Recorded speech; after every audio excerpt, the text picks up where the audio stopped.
Namaskaram, everyone. Can you hear me? Hello? Namaskaram, we can hear. Very good.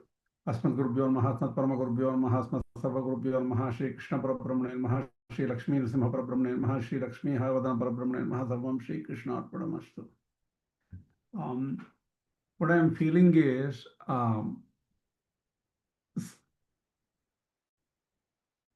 to take up the entire Īśāvāsya Upaniṣad now and then going through everything is it's quite a task by itself. But we were trying to study Īśāvāsya Upaniṣad mainly because there's a lot of connectivity which is and concepts required to understand Kenopanishad. And that's when we stepped into this whole mode, right? So what I'm going to do is study of, 1 second, let me see if my internet is working properly. There's some issue about my internet. Should be okay. See, the study of entire Upanishad, is a little difficult. And not only that, it is out of place to understand Kenopanishad. It will be too much of a deviation. At the same time, I want to highlight Sampatenga's view of how the connectivity should be understood and concepts he brings which are special. So I'm going to skip over the common materials in Īśāvāsya Upaniṣad here and there, only focus on concepts and what are required to understand Kenopanishad. I think that's the right way to do. Just want to let you know. Another problem is to really extract what are the special contributions of Sampatenga and take up and leave the others somewhat in a way where we can take up Īśāvāsya Upaniṣad separately is a hard task. It takes a long time. So here and there may be some repetitions or conceptually. Hopefully that will only help you strengthen your concepts. So hope it's not so boring. Let's see how it goes further. Okay. Now I'm going to share my screen and PowerPoint.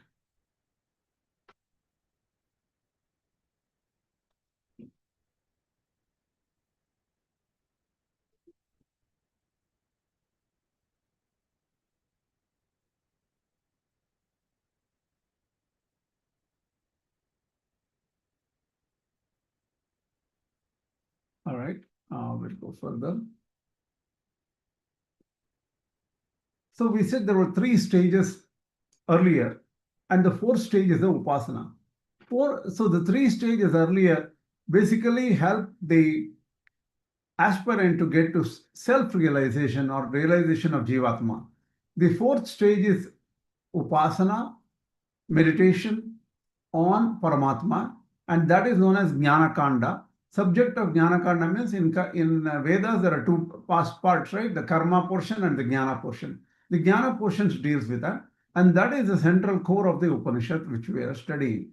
Here we are studying Īśāvāsya Upaniṣad. So the first 3 stages will help a person to get self-consciousness of who that person is, self-awareness, clearly understand who that person separate from others, and cosmic consciousness. That means this jiva is not limited to this world and the external surroundings. It's something beyond. It exists beyond the cycle of births and deaths. So it is outside matter. These once a person clearly, without any doubt, understands this and experiences this state of the aspirant itself, that means he knows himself well. Then he is ready for Upanishadic study. Otherwise, why is that person not ready for Upanishadic study? Because the Upanishad study will not interest that person.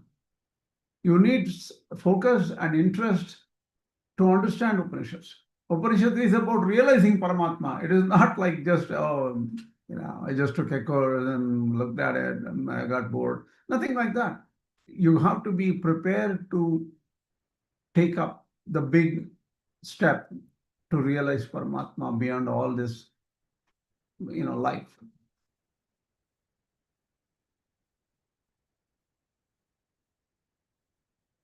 So these three stages only gives the basics. Detachment from bodily activity, very fundamental. And while observing, the seeker may think that, okay, how does this body and mind function independently of his involvement? Does it just body and mind work by itself? And a superficial person may think, look, matter evolves by itself. That is just a separate force.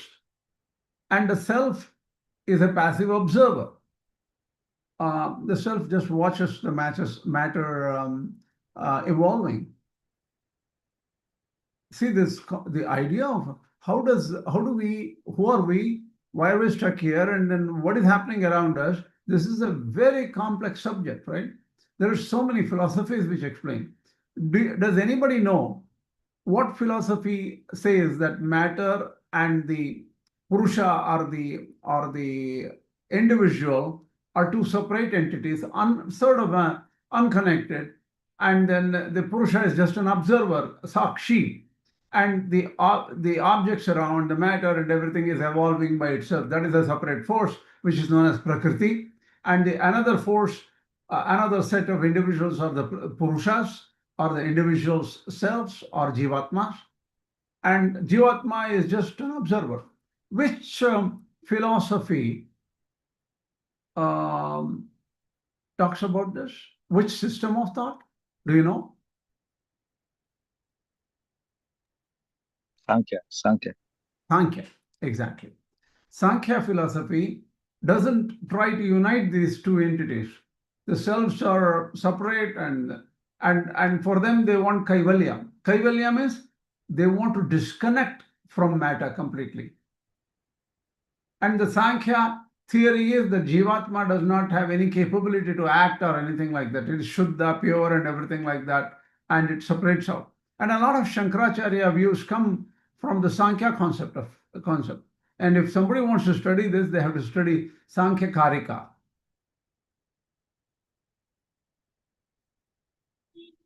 So, but when what the Upanishad is saying is, matter is so many changes in matter, but there is something synthesizing. That synthesizing intelligence is beyond those which are stuck in matter. That means Jivatmas and the matter, they are all working together. But the synthesizing intelligence is different. And everyone owes the allegiance and respect to this intelligence, that is Brahman. So that is when a person gets Brahma Jignasa.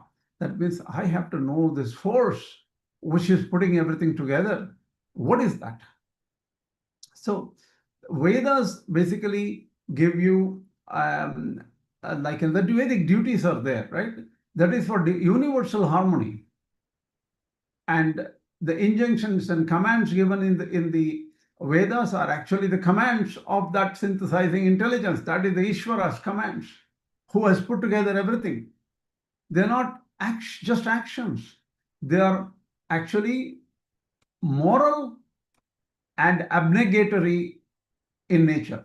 What does moral mean? Moral means if somebody helps, you better help them. Simple morality.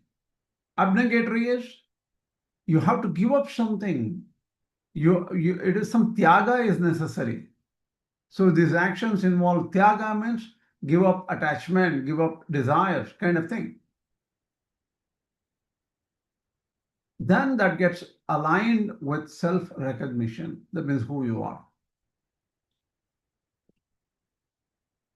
Now we come to the second verse. So far what we have done in Īśāvāsya is to give a different perspective to Īśāvāsya Upaniṣad, even the introduction, different perspectives to the entire Upanishad, why we are studying, what is the nature of this Upanishads, and what are the preconditions and prerequisites eligibility criteria to study Upanishads, all these things we covered. Now we go to the second verse, Kurvanne veha karmani jiji vishechatagam samaha evam tvayinan yathe nakarma lipyate nare. What this is saying is, in simple ways, you have to work here and desire to work for 100 years. Whatever the acts are prescribed by the Vedas, keep on doing it and live 100 years. Fine. Evam tvayi nanyate tosti. There is no way out for you. Nakam, if you do it in the right way, with detachment and dedication to Īśvara, these karmas will not bind you.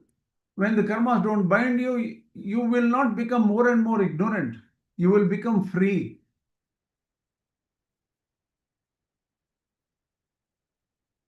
That is the whole idea of this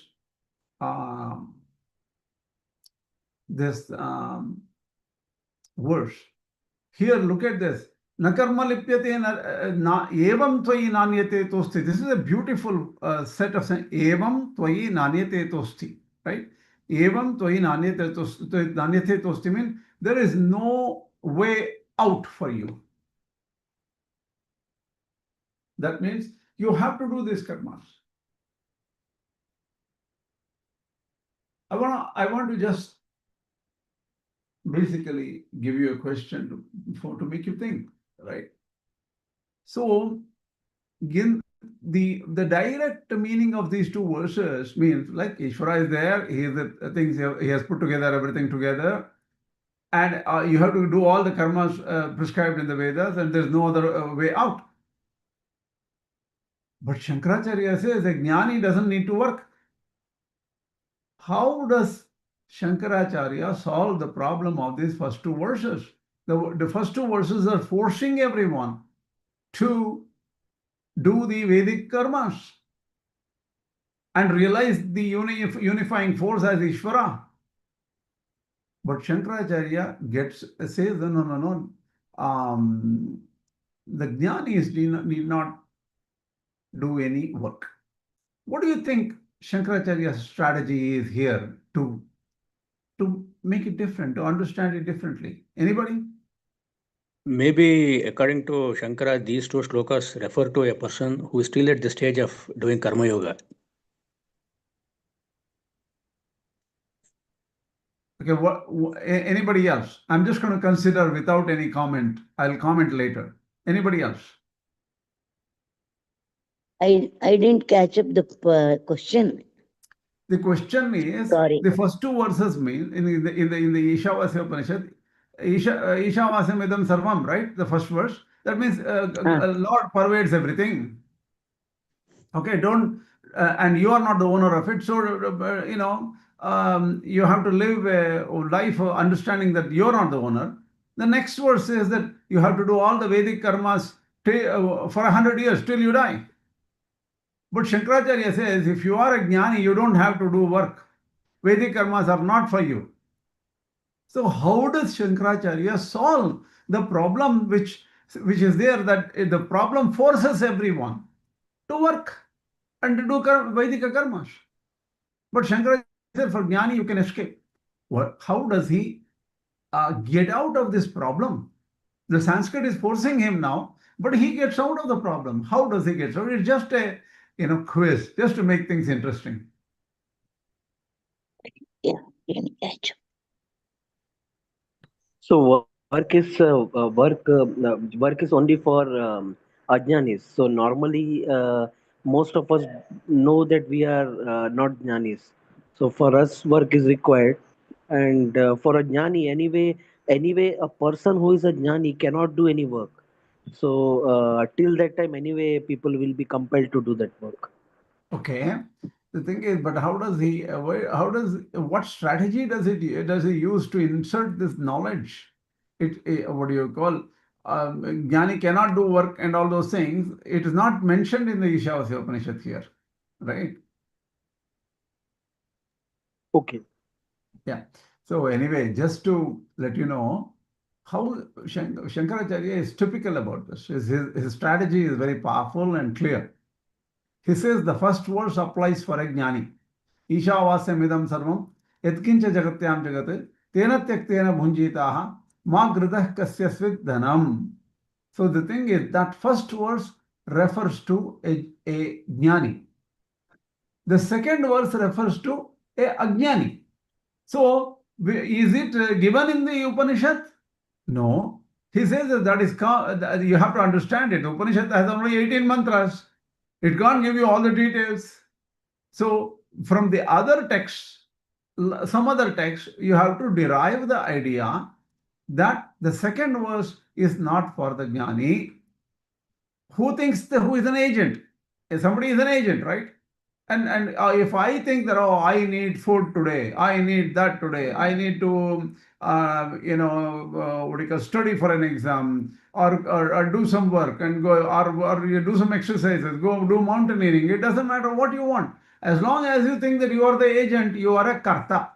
And then all the Vedic injunctions belong to you. They are referred to you. But if you are not an agent, it doesn't belong. You become not an agent when you just know everything is Īśvara. And his even the first interpretation of the first verse is different. Okay? It is not Vasya, means it doesn't that he lives in the universe. He pervades in the universe. He doesn't want that. He said that Īśvara is covering up the universe. Because the universe doesn't exist for a Jñānī. So the thing is, the way Śaṅkarācārya interprets the first verse is very different. We'll go to that when we come to Īśāvāsya Upaniṣad. This is just a, teaser for you.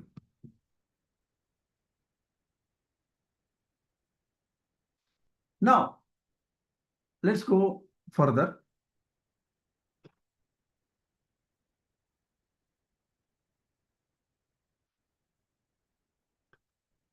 See, where are we right now? I'm going to skip over many things and just mainly point out important points here. Okay, that's the way we are going to deal with this. The Chandogya Upanishad is sort of inserted by my grandfather. You're probably looking at some other bhashya also, and it may not be uniquely his own idea. But what he brings in is where are we right now? The Upanishad is in the Vajrasaneya Samhita, which is in the karma portion. This Upanishad is in the karma portion of the Vedas. Okay. So the thing is, those people are doing Yajna Yagadis. The students are in the Yajna Yaga phase. So there, what he is trying to make a point is, see, the meditation and actions, that is karmas, Vedic karmas, are related. They are not independent thing. That's what he is bringing in using the Chandogya Upanishad. Yadeva Vidyaya karoti shraddhaya Upanishada tadeva vidyavattaram bhavati. That means Vidya here means intuition, or intuition means inward knowledge. That means meditation to go further inside to understand who you are. But that intuition is required for consciousness of duty. What am I doing? The karma requires, why am I doing Vedic duties? Because there is something called as I, and some meditation is required to understand that I. So the karma becomes fruitful when it becomes energized by Vidya. You should have some Atma Jnana. You should have some knowledge of yourself. Then only, that is Vidya. Only then your faith in the karmas become powerful and you become self-controlled, and then you will work. But what is the point here? Basically, he's saying Śaṅkarācārya's view of escape of, or this disconnect between Jnana and karma is not acceptable. The original Upanishads put Jnana and karma together as if action is action comes out of knowledge. Knowledge and action are interrelated. Knowledge expresses itself as action when it relates to the physical body and the universe. So you cannot separate them out. For Śaṅkarācārya, knowledge and karmas are like incompatible with each other. like light and darkness. That means when the light shines, how can darkness be there? The darkness is removed. So that is his analogy, Śaṅkarācārya's analogy. But what Īśvara Upaniṣad explained, my explanation given by my grandfather, obviously using Vedanteshika's Bhashya and several things, he's making sure that you understand that karma and jnana are very closely associated. This concept comes in the Bhagavad Gita also very clearly, but here also he is making a point. Adiji, what's your question? Swami, but Jnana, the Jnana and Karma are against each other according to Śaṅkarācārya, because for him Jnana means losing the sense of doership, right? Jnana means what? That there is no doer for that person, right?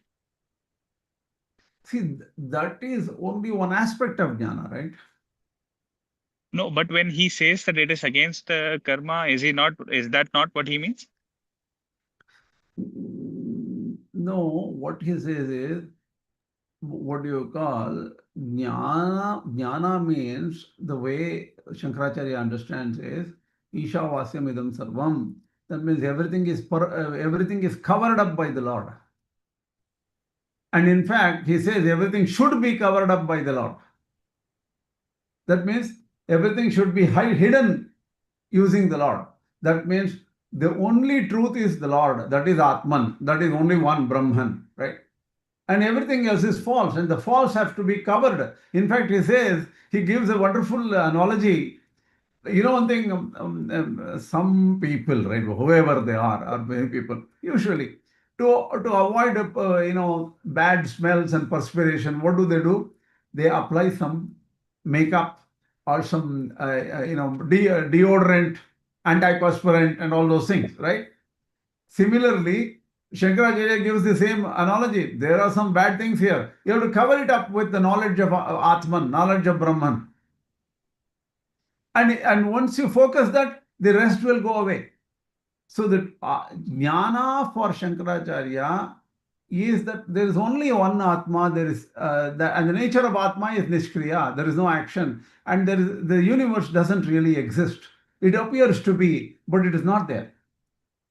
So with this kind of an idea, how can the action occur? Because there's only one thing, and there's nothing to be achieved.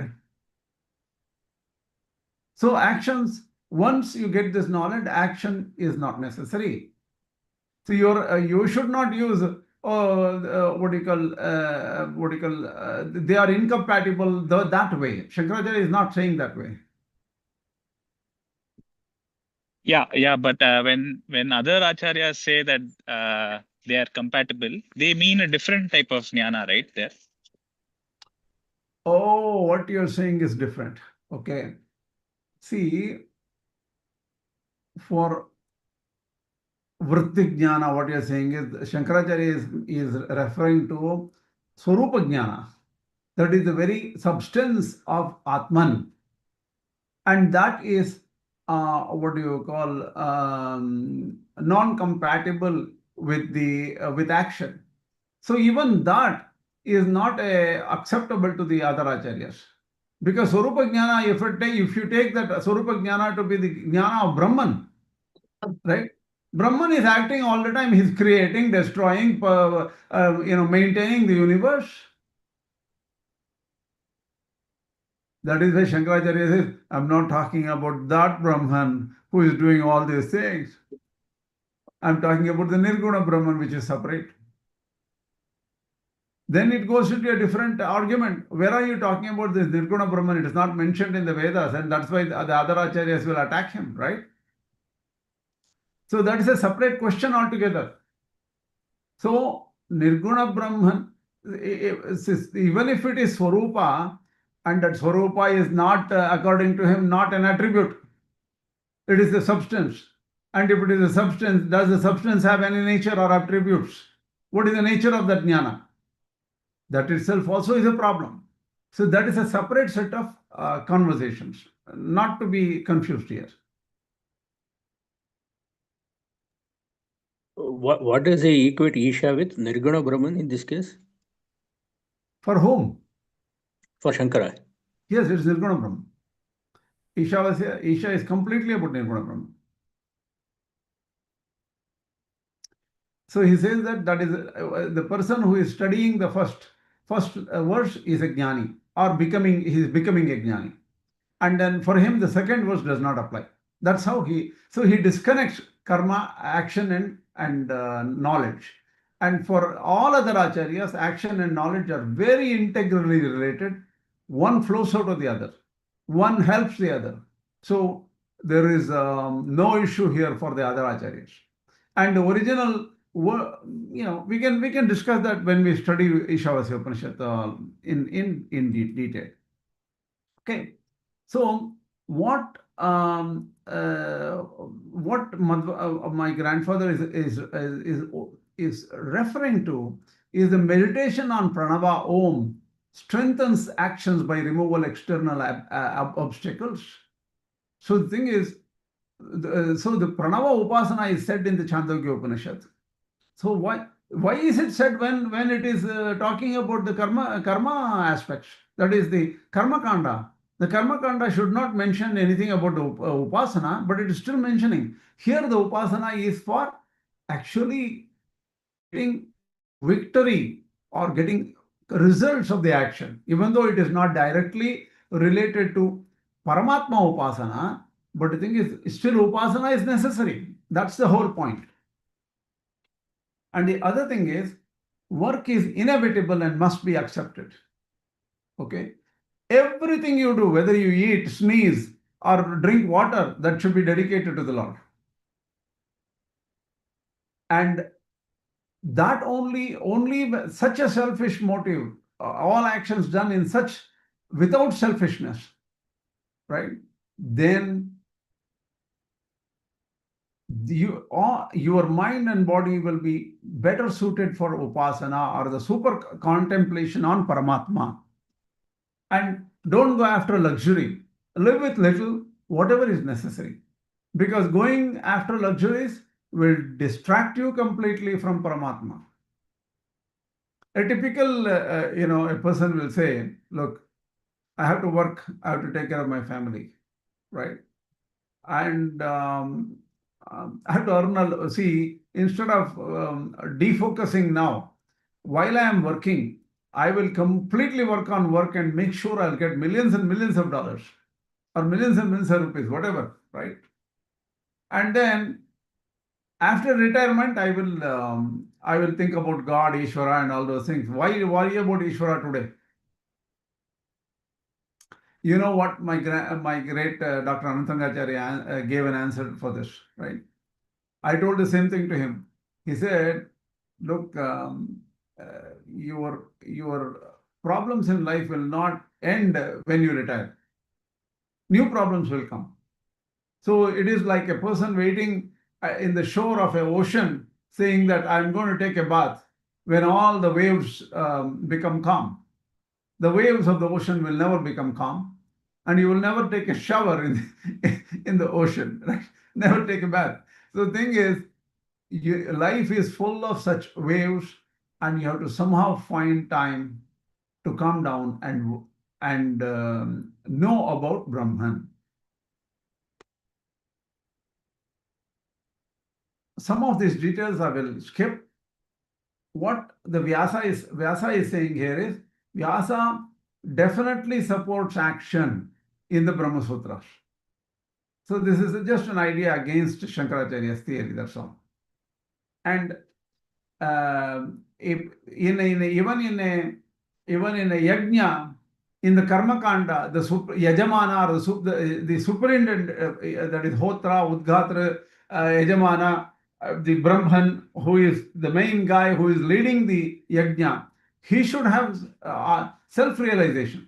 Why? Because if he does not have this Atma Jnana, he will not be able to bless the rest of the people who are doing the actions to get success in the actions.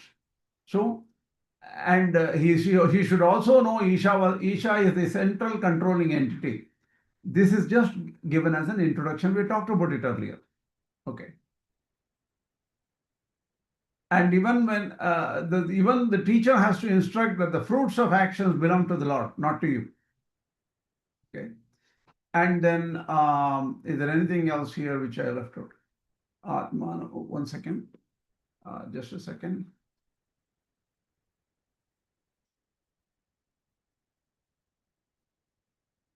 So meditation is given very earlier. Without negligence, one should meditate. That is said earlier itself. So here he comes into the idea of Īśvara is like a garland. They should not be separately viewed, but viewed connectedly.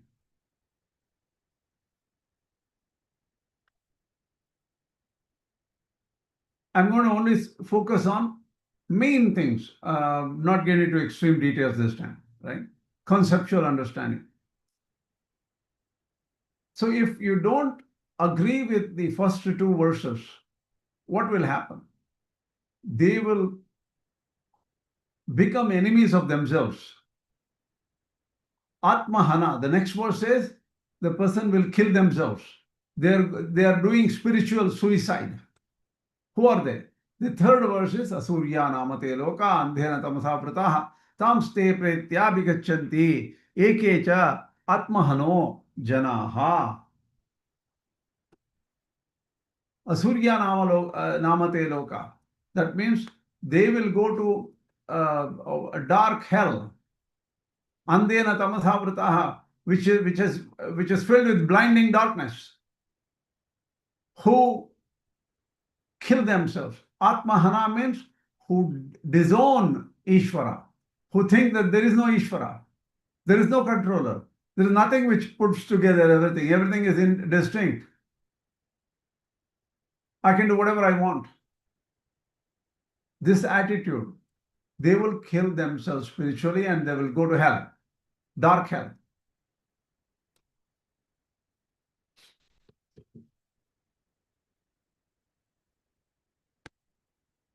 So the pervasion of Lord and the power of Lord over the universe have to be agreed to. He is within and outside. And he is the principle of time. Time is his power. We can even say time is exactly same as Paramātman. Time itself is Paramātman. And such a verse also exists in the Bhagavad Gita, right? Kālosmi lokakshaya krit pravriddho lokan samahartum iha pravrittaha. In the 11th chapter, Krishna says to Arjuna, I am the time swallowing these universes and everybody who need to be swallowed. So, what exactly is time? It's a measure of how evolution occurs. It's a non-material principle, but it exists inside and outside. And it helps us understand reality, truth. So truth is real in the sense that you see the rhythm, cosmic rhythm. People grow old. The universe changes. All these things are out of our control. But time seems to be one thing which gives some idea, an abstraction of what is happening. Oh, I'm getting older now. I'm so many years old and all those things. So time gives you an idea of understanding the reality around you. Mind's time is different, right? You can think of something in a black hole today. Oh, your mind went towards a black hole. So mind aspects are different. The way mind deals with time is different, but it's still time. But what he is saying is, what you say, understand as time, because it's sort of physical in a way, in the sense that, well, we can understand time in this world. Science understands time in the world. But actually time is Lord himself. And the more and more you understand deeply, you will understand time as Lord, because everything depends on time. The next verse is Anejadekam manasojaviyo nainabdeva apnavan purvamarshate tadhavato anyanatyeti tishtate tasmin napo matarishva dadhati. Couple of verses, I'm going to just give you the essence and go further. So this verse explains Brahman, the nature of Brahman. Brahman is motionless but faster than mind. Brahman is calm, cool, sitting right there, but it's faster than mind. It came to this universe before anyone, before even the creation. The Brahman always existed. Even the gods, the devatas, cannot reach or comprehend it. Nainat deva apnuvan. That means before the devatas could understand, they cannot understand. So without moving, it overtakes everyone. Tad dhavato anyan atyeti. So without moving, it is faster than the one which moves. It's faster than mind. So it is faster than everything in terms of speed, power. So this Lord is super majestic, untouchable. That's what this whole verse is saying.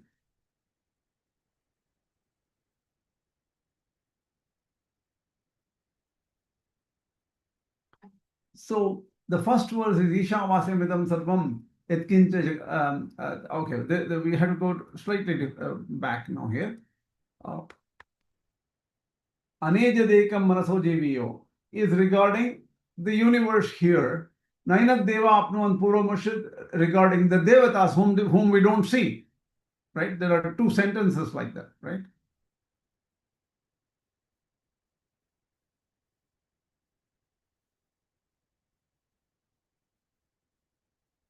We know that devatas guide us. Without the Indra, our senses don't work. Without the sun, our eyes don't work. So we know that the devatas are guiding us. But ultimately, all devatas are guided by Īśvara, Isha. So that Isha is omniscient, omnipotent. He is the Karana, or the cause of the universe and sustainer of the universe. And that Īśvara is flawless. Nothing taints that Īśvara. These are explained here. He is a material cause but unaffected, does not change. He is known as Puruṣa, and the Vishnu Purana explains him as Puruṣa and Bhagavan, and more details are given in the Vishnu Purana. Now, there are some aspects like what do you call he is the Vayu or Sūtramātman. These are some concepts explained. Even in the Brihadaranyaka, it talks about he is like the air energy, Vayu, and enveloping the entire universe. Sūtramātman is the one which is connecting everything, the permeating principle, binding and permeating principle. And the sun, moon, star, space, directions, earth, oceans are all sustained by the Sūtramātman. These are all concepts given in different works. And even say that even if somebody can fly like Garutman or the Garuda Bhagavan, faster, who is fastest swift, right? One cannot understand Paramātman.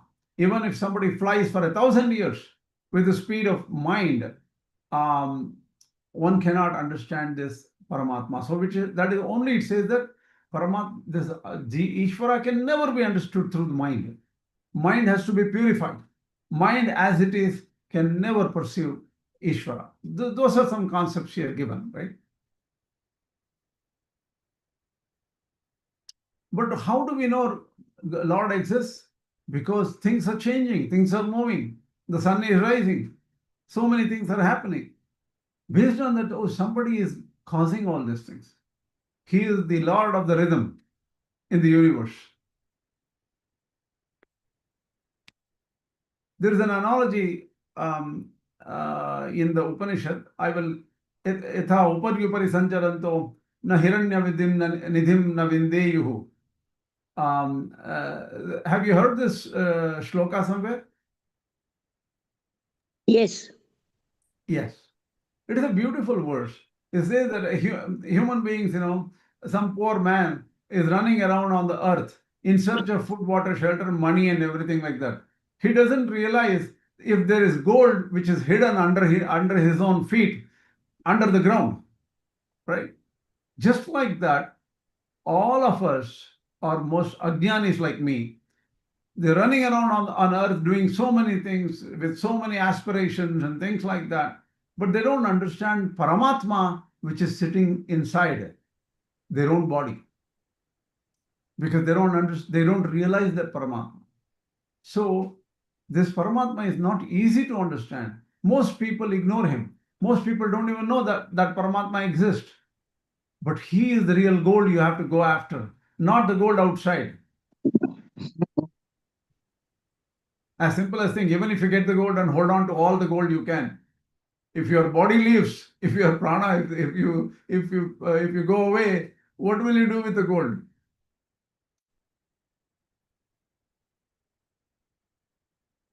So there are other mention of the Rigveda and the other things like that. I did not go deep into it.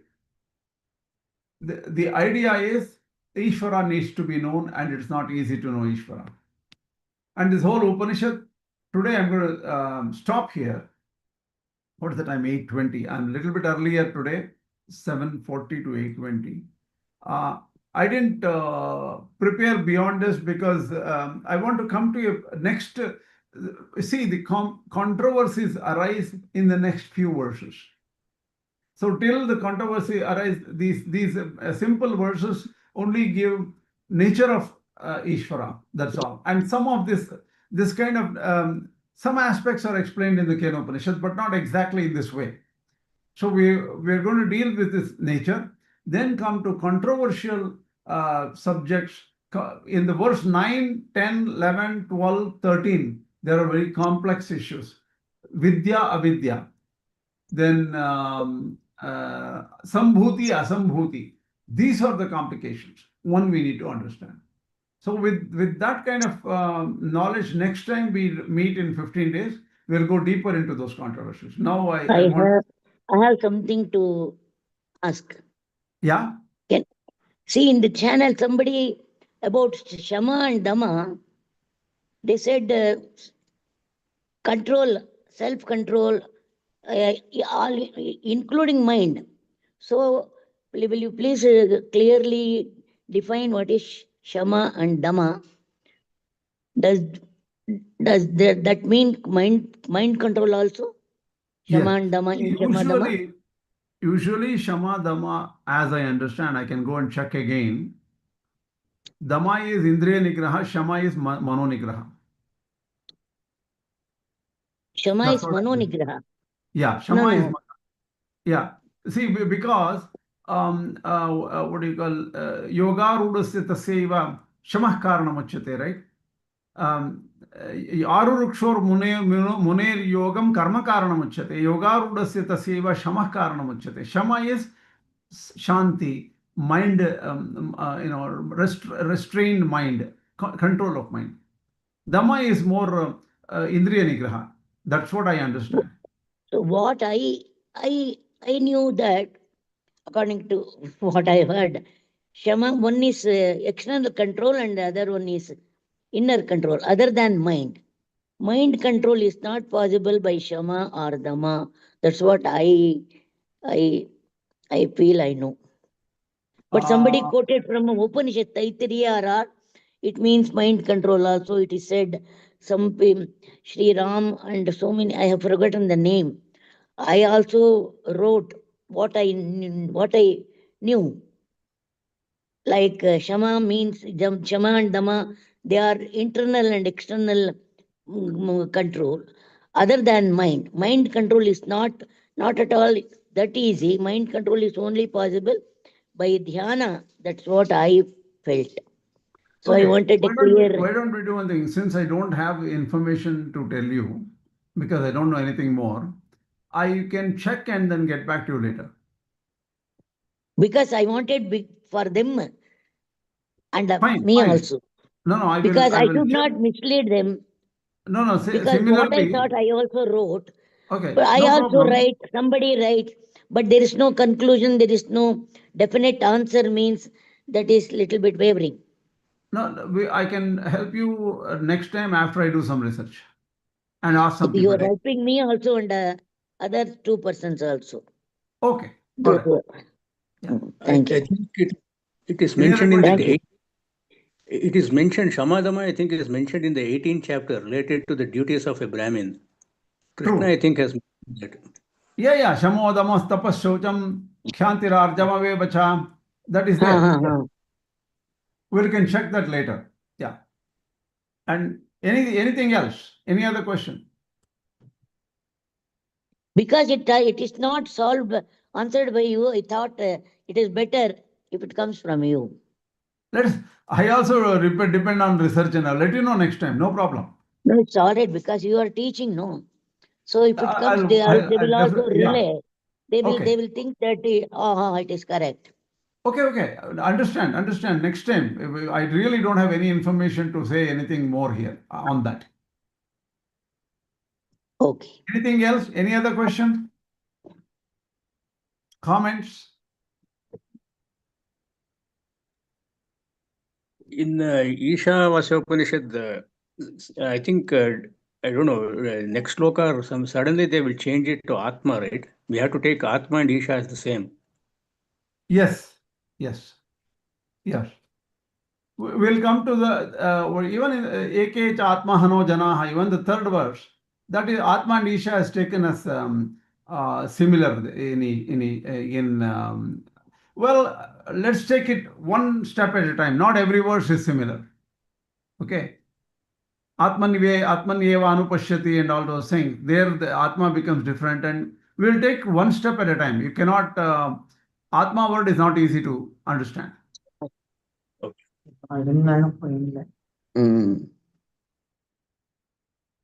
Thank you. Any other question? If you don't have any other question, we'll stop here. And I'll try to do some more research on everything, even the strategy to teach this, summarize this Īśāvāsya quickly, because we can't take 200 lectures on Īśāvāsya, right? So we have to somehow come to some points, main connectivity points, so that we can get back to Kena Upanishad. Okay? All right. So we can read 3-4 shlokas and then summarize the points and then discuss, no? We'll try. Yeah, that's what I'm trying to do. See, initially I went very seriously because the introduction contained some information which was important. But later on, I think that common ground, whatever my Sampatenga teaches, similar to the Rangaramanuja Bhashya, I'm not going to do much now. I'm just going to give some main ideas and jump to connectivity portion where Sampatenga brings in some real value. And then we'll get back to Kena Upanishad. That's okay. I have one small question. Is Vedanteshika's interpretation and Rangaramanuja's interpretation, are there any differences actually? No. By the way, I don't think there is a Rangaramanuja interpretation for Īśāvāsya. Sorry.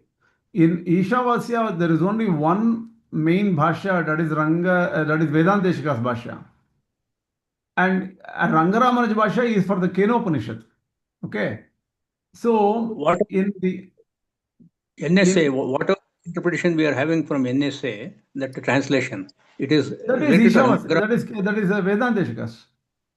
Oh, not Rangaramanuja then. Okay. I was under the impression. That particular Upanishad, Īśāvāsya, is the only one where only Vedanteshika's Bhashya is used. Okay. Yeah. But there are other acharyas like Sri Bhashyam Swami or some other acharyas. Kura Narayana Swami has written one Bhashya there for Īśāvāsya. There are like 3 or 4 other Bhashyas which belong to Sri Vaishnava lineage. Okay. But that we are not considering it very in detail. Not for now.